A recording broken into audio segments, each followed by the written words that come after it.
Buenas tardes. Después del café retomamos la última mesa del Congreso. Como ya vamos 15-20 minutos tarde sobre la programación inicial y además tenemos un ponente que va a hacer su intervención a través de una conferencia, voy a ser extremadamente breve.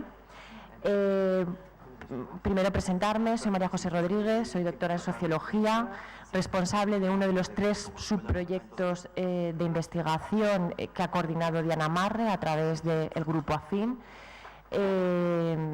Desde la Universidad de Alicante, desde este subproyecto, la finalidad era realizar una encuesta con contenido exclusivamente sociológico, porque aunque parezca increíble, me imagino que dentro de este foro aún más, desde la sociología y dentro de lo que se ha categorizado como nuevos modos de familia, aunque ninguno de los nuevos modos son nuevas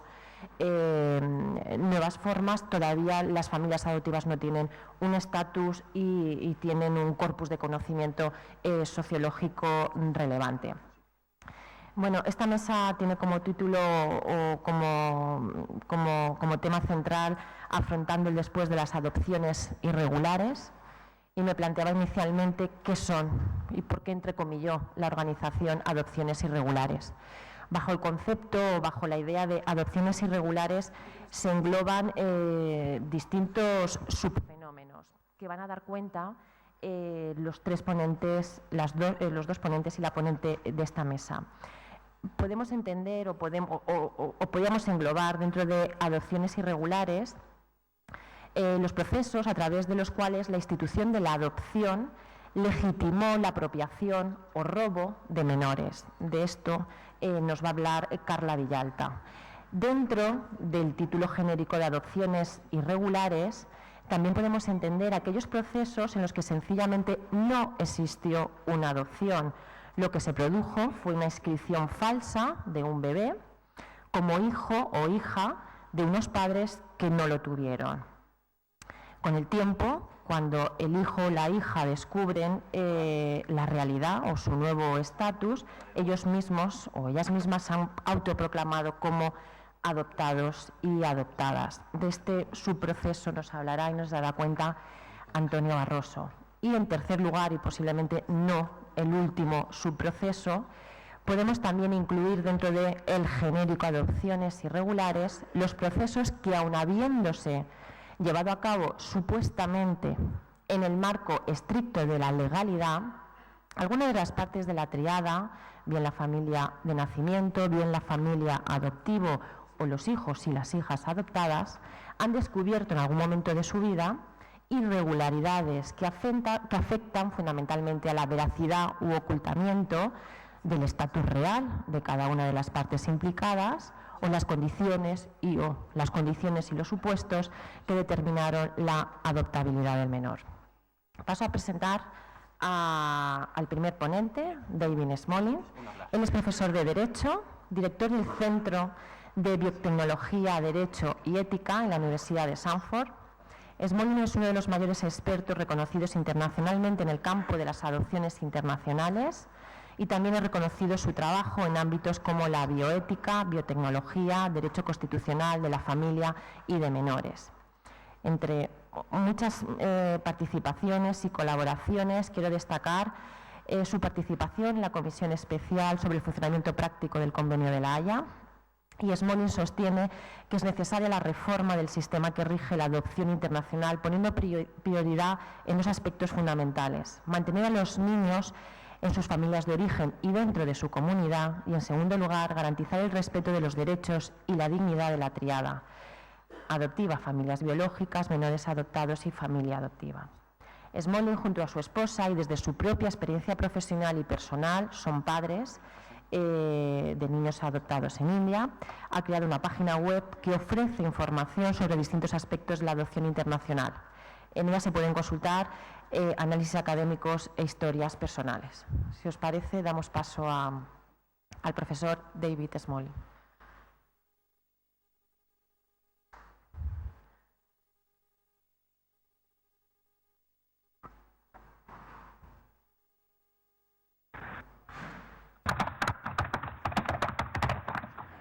Hello?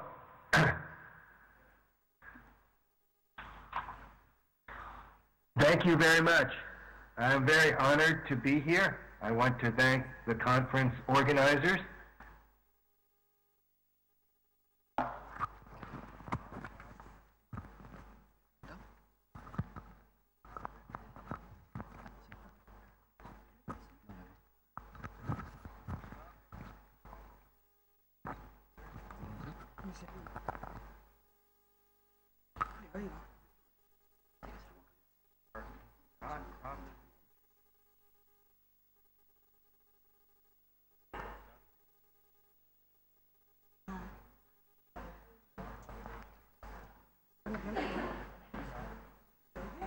No. Espera,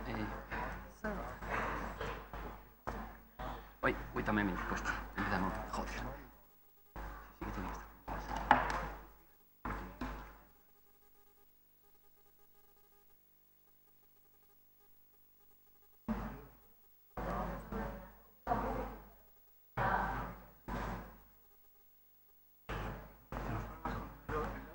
Sí. Pero que no se oye la... Están bien, Javier. No nos llega el sonido suyo.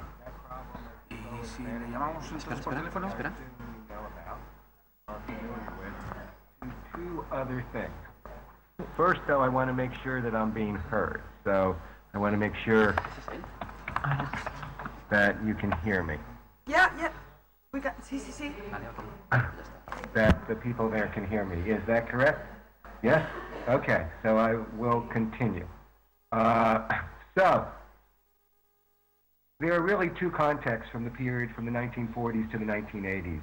One of them is a problem in the English-speaking world involving the United States, Australia, Canada, etc., in which it was commonplace for single mothers to have their babies coercively taken from them or taken through great pressure, often social pressure as well as legal pressure, by their families, by government, by the church, by everybody around them, by doctors, by hospitals, by also lawyers.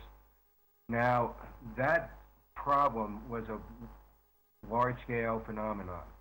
Another comparison point is Argentina. In Argentina, we have a very similar problem of children being taken away for political reasons, for ideological reasons from their mothers. So that's one comparison point to the problem that you're talking about, the problem in the English-speaking world and the problem in Argentina of children being taken away for political reasons or, again, targeting especially single unwed mothers. There's another international context that I want to bring to this presentation, and that is international adoption. Particularly, we have had large-scale problems between many sending countries or countries of origin and receiving countries in inter-country adoption during the whole modern era.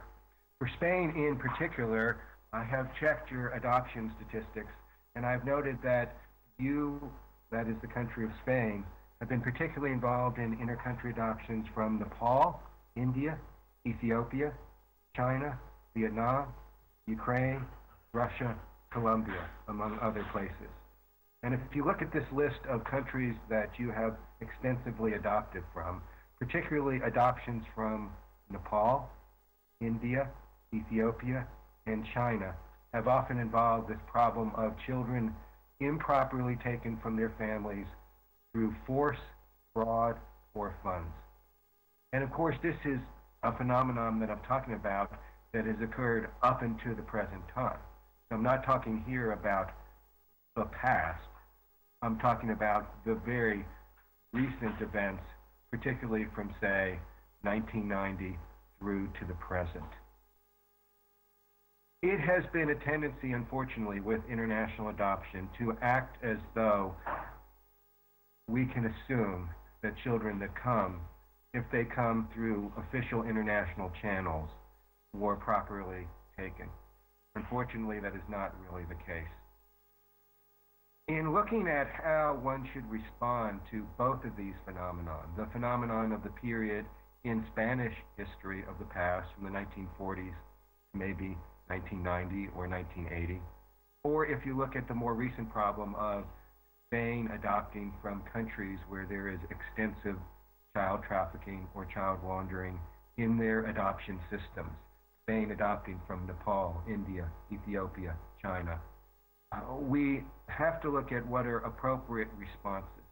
I want to talk about appropriate responses in terms of legal responses, societal responses, and also to bring religion into the picture as well. When it comes to, first of all, an appropriate legal response, one of the difficulties that we have is the cloud of secrecy and shame that has so often enveloped or surrounded adoption, both international and domestic. And this has to do with the way that the relationships in the adoption triad are seen or understood. We have an original family or a first family, we have the child, we have an adoptive family. In what is called full adoption, particularly as practiced in the United States, we have for a long time had a legal fiction that it is as if the child had been born to the adoptive family.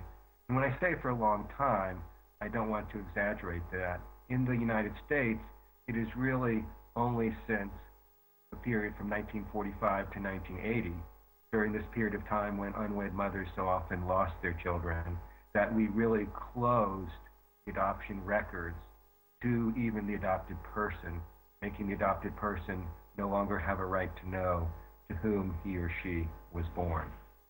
Now, in this context of as-if closed record adoptions, we tend to forget about the original family, the mother, the father, the grandparents, the siblings, everybody who was connected to the child by blood, by family original ties. This sets up a situation in which child laundering or child trafficking can flourish.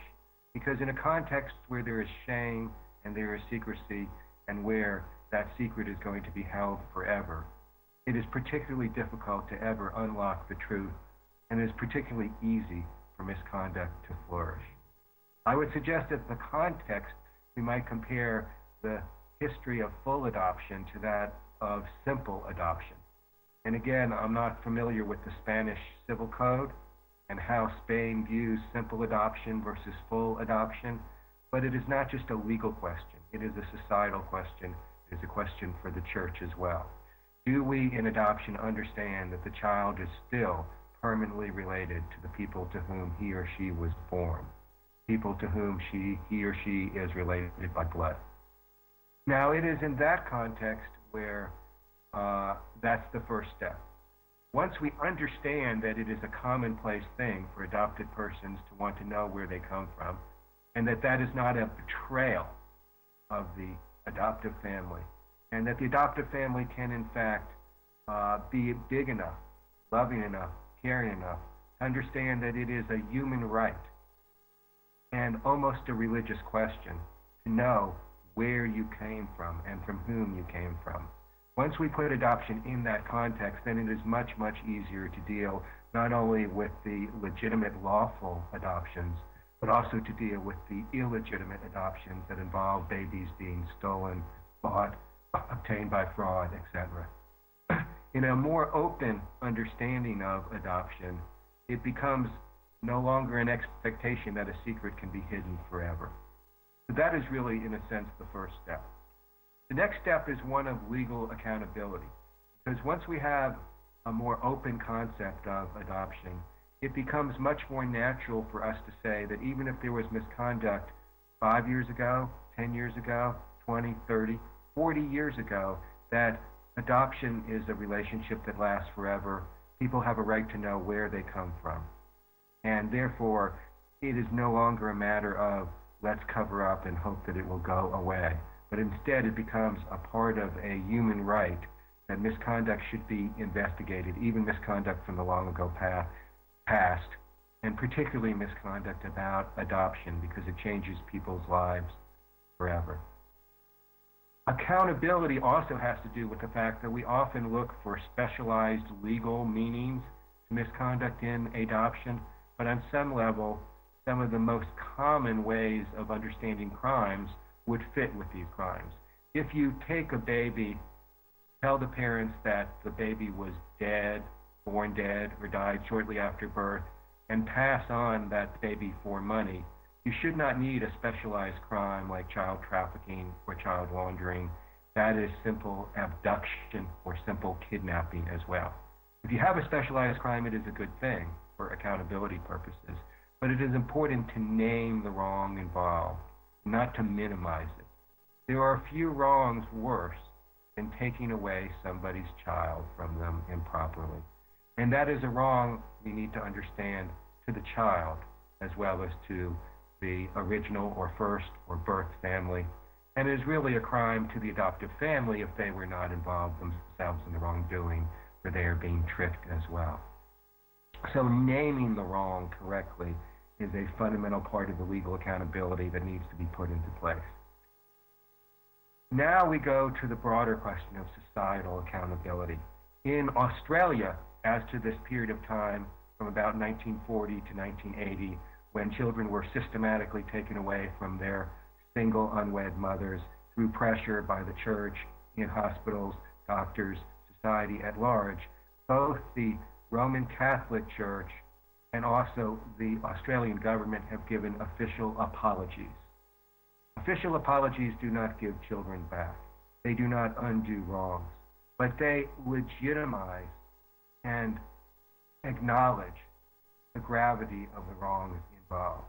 There will always be those who will be dissatisfied with apologies, and that is understandable, but they are a starting place, particularly when wrongs are not the rare individual case, but when they are large scale in society. So I would encourage you to look at the model of the Australian government and the Australian Roman Catholic Church. I want to talk about religious topics with adoption.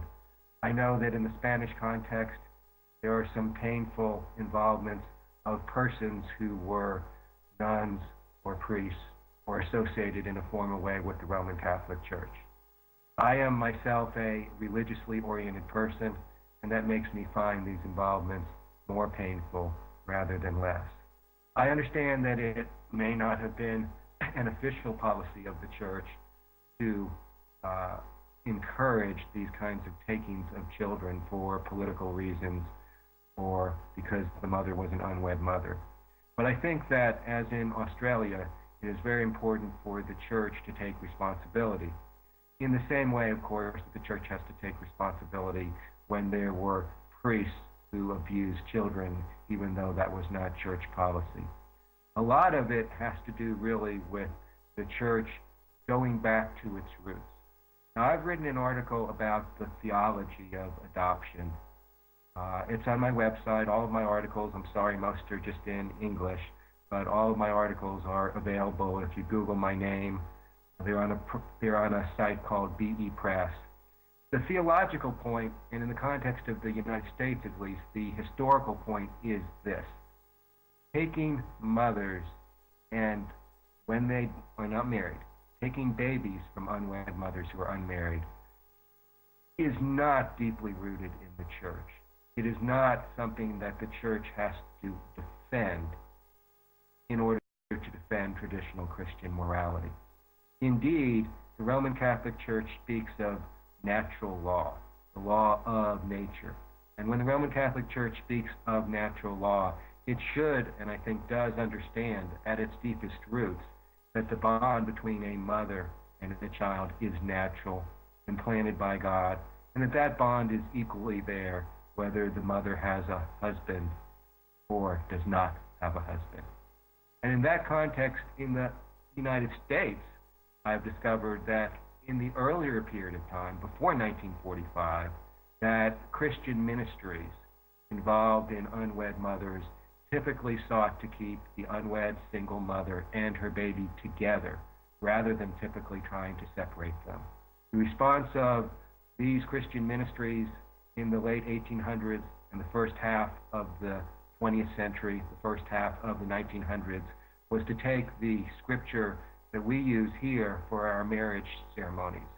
What God has brought together, let not man put asunder. What God has brought together, let not human beings separate, and applied it to the mother and the child, and tried to give every aid and every encouragement to mothers keeping their babies, even as the church still taught that the proper place of children normally is in a marital family.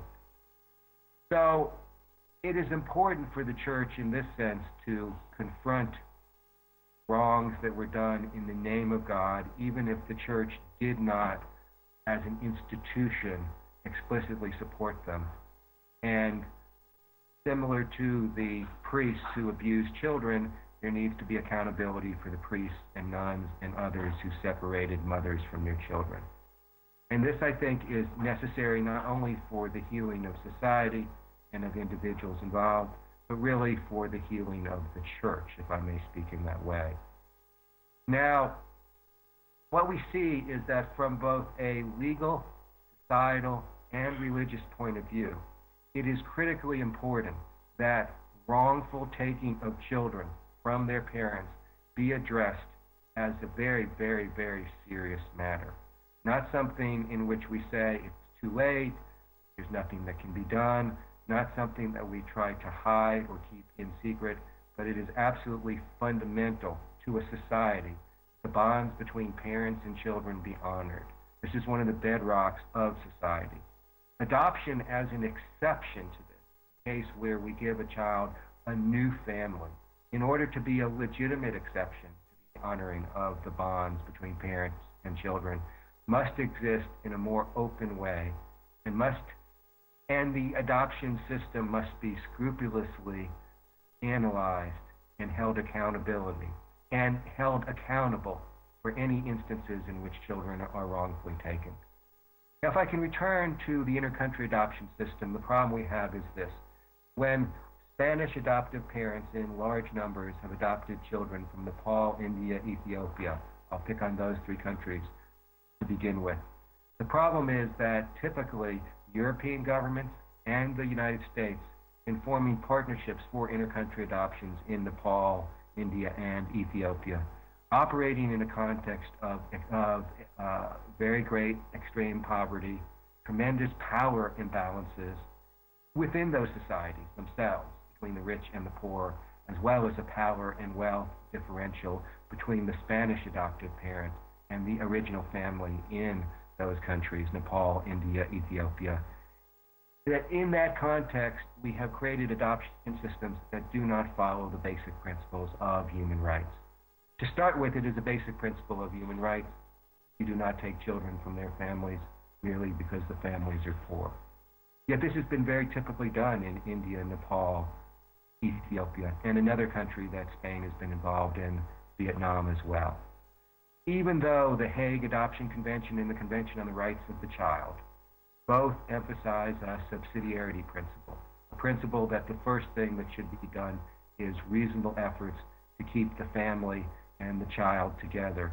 Nonetheless, entire intercountry adoption systems are run without any systematic requirement of poverty alleviation or assistance to the family in order to avoid the family abandoning or relinquishing the child. And so just by participating in adoption systems that do not systematically ensure that children are not relinquished for poverty creates itself a very large human rights problem for Spain.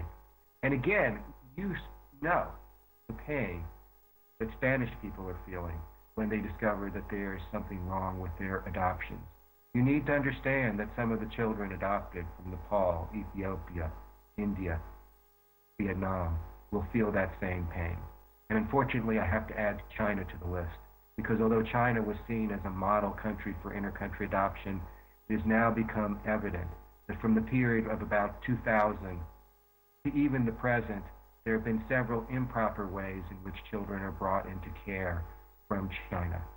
The improper ways in which children are brought into care have occurred in the context of, first, population control officials taking children forcibly from families and not giving them any choice.